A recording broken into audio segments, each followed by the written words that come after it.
Olá! A minha dica de hoje é sobre radiciação. A radiciação é a operação inversa da potenciação. Geralmente você começa a estudar esse conteúdo de potenciação e radiciação no sexto ano. E esse conteúdo vai te seguir por todo o ensino fundamental e médio. No que consiste essa radiciação? A radiciação, na verdade, ela vem representada dessa forma aqui. Eu tenho o símbolo, que é o radical, um número que vai estar representado aqui dentro, que é o radicando, o índice da raiz, que geralmente quando é uma raiz quadrada não vem escrito nada, a partir da raiz de uma raiz de terceiro grau, de quarto e assim por diante, ela vem representada. Então o índice vem aqui com o valor ou a ausência dele. Então a ausência dele indica que essa raiz ela é quadrada. E o valor dessa raiz, que é o B, que é o próprio valor da raiz. Eu trouxe alguns exemplos aqui para a gente começar a desenvolver. Então, eu tenho raízes exatas e raízes inexatas. As raízes exatas, no caso, elas são todas as raízes que eu tenho um valor, um resultado exato, ou seja, um número inteiro ou um número decimal, mas eu tenho um valor exato para ela. As raízes inexatas, elas não irão acontecer isso, então eu não tenho como representá-las na forma de uma fração, por exemplo. Aqui eu coloquei o 4 e aí a gente vai fatorar esse número. Para poder fatorar, no que consiste a fatoração na verdade? A fatoração é uma divisão por números primos.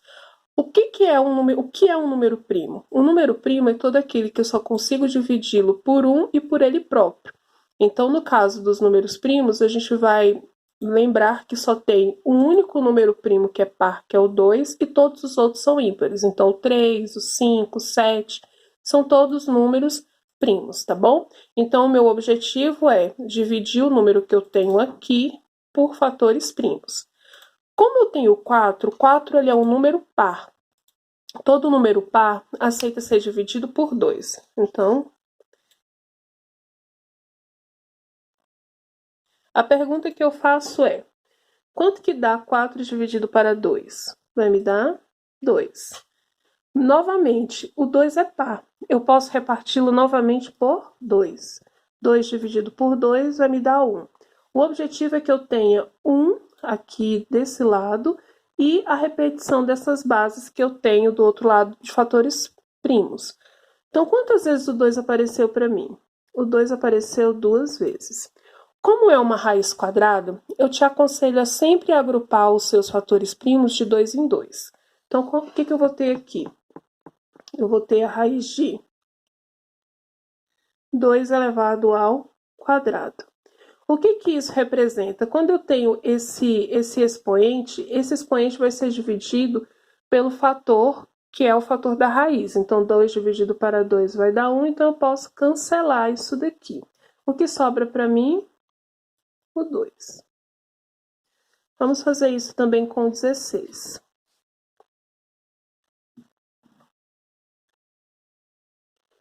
Eu também vou dividir o 16 em fatores primos.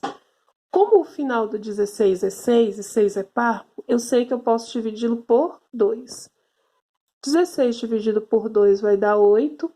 8 também é par, posso dividi-lo por 2, que dá 4. Novamente, vou dividi-lo por 2, que dá 2. 2 dividido por 2 dá 1.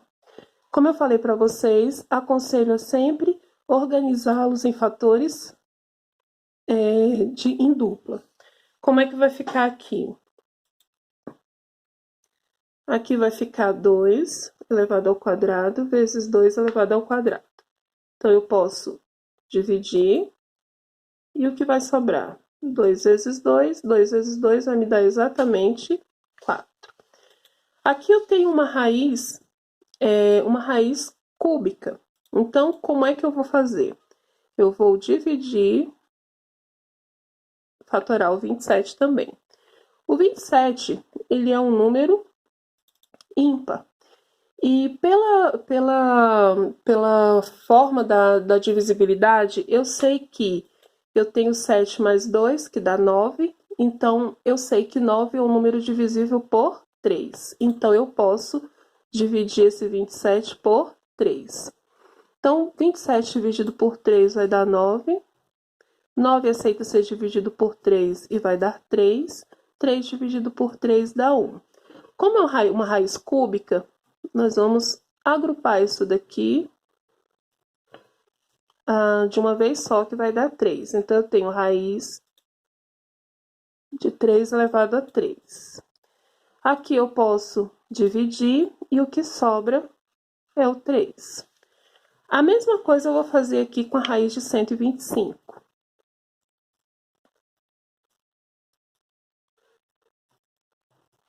Nesse caso, essa raiz aqui, ela tem o final 5. Então, a pergunta que eu faço, eu posso dividir o 125 por 5? Por qual número eu posso dividir? Ele não aceita ser dividido por 3. Ele aceita ser dividido por 5. Então, o final dele é 5 ou 0. Então, ela, como o final é 5, ela vai aceitar ser dividida por 5. 125 dividido por 5 vai me dar 25. 25 por 5 dá 5. 5 por 5 vai me dar 1. Então, eu tenho aqui novamente 5 ao cubo, que vai me dar 5 ao cubo, raiz cúbica, posso dividir e o que me sobra é 5. No caso das raízes exatas, vocês observem que todas elas eu encontrei um número inteiro com o valor que, se eu quiser retornar a raiz, como é que eu faço? Eu volto ao expoente que ela foi, pelo qual ela foi fatorada. Então, por exemplo, se eu quiser retornar o 2 à raiz 4, é simplesmente elevá-lo a 2. A mesma coisa acontece com o 4, com o 3, no caso, seria a 3, e com o 5, a 3 também. As raízes inexatas, elas não irão seguir esse padrão. Nem sempre você vai conseguir retirar você não vai conseguir retirar todo o valor da raiz.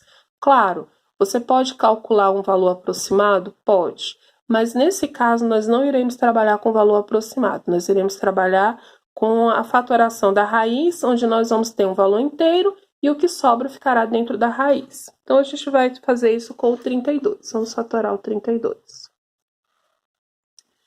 32, ele termina em 2. Qual é a metade? 16, que também termina em 2, que dividido por 2 dá 8.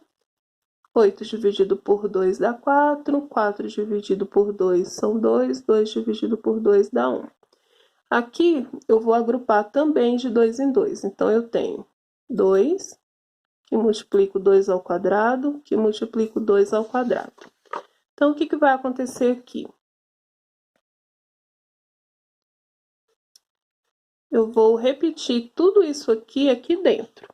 Então, eu vou ter 2, que multiplico 2 ao quadrado, que multiplico 2 ao quadrado. Lembra do que nós trabalhamos aqui em cima? Todo mundo que está com expoente ao quadrado, eu cancelo com a raiz e ele vai sair. No caso do valor que não tem expoente, ele vai ficar dentro da raiz. Então, como isso vai acontecer? Esses dois aqui saem e eu vou ter 2 vezes 2 vezes o 2 que está dentro da raiz.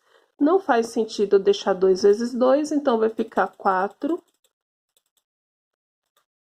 raiz de 2, tá bom? Vamos fazer uma próxima aqui. Aqui eu tenho 816. Vamos fazer a mesma coisa. 816, vamos fatorar. Terminado em 2, posso dividir. Terminado em número par, posso dividir por 2. 816 dividido por 2 vai me dar 408. Que dividido por 2 vai me dar 204. Dividido por 2 vai me dar 102, dividido por 2 vai me dar 51. 51, ele é um número grande, porém ele é um número primo. Então, ele só aceita ser dividido por 1 e por ele mesmo. Então, eu vou colocar aqui o 51, que vai dar 1. Sempre eu tenho que terminar com 1 desse lado aqui, tá bom? Então, eu vou ter, vamos agrupar. Então, eu vou ter 51, que multiplica 2 ao quadrado vezes 2 ao quadrado. Você já sabe o que vai acontecer, né? Então, eu tenho aqui 51 vezes 2 ao quadrado vezes 2 ao quadrado. O 51 não tem expoente, eu já sei que ele fica, e os outros números que estão acompanhados do expoente, eles sairão. Então, eu tenho 2 vezes 2 vezes raiz de 51. 2 vezes 2 vai me dar 4, raiz de 51. Aí você fica se perguntando, e esse 51? Bom, eu posso calcular a raiz aproximada dele e multiplicar por 4, mas não é necessário nesse momento. Então, a maioria dos exercícios que você irá trabalhar, tanto para provas de concurso e Enem, a grande maioria aceita esse tipo de resposta. E quando ele não aceita, ele te dá um valor aproximado para essa raiz, aí é só você multiplicar e finalizar a conta, tá bom? A mesma coisa você vai fazer com o 27. O 27, ele vai ser dividido por 3, que vai dar 9, que dá 3, que dá 3, que dá 3, que dá 1. Vamos agrupá-lo de 2 em 2. Então, aqui eu vou ter 3 ao quadrado vezes 3. O número que está com o expoente sai. E quem não está, fica dentro da raiz. Simples assim, tá bom? Agradeço, espero ter ajudado. Até mais. Tchau, tchau.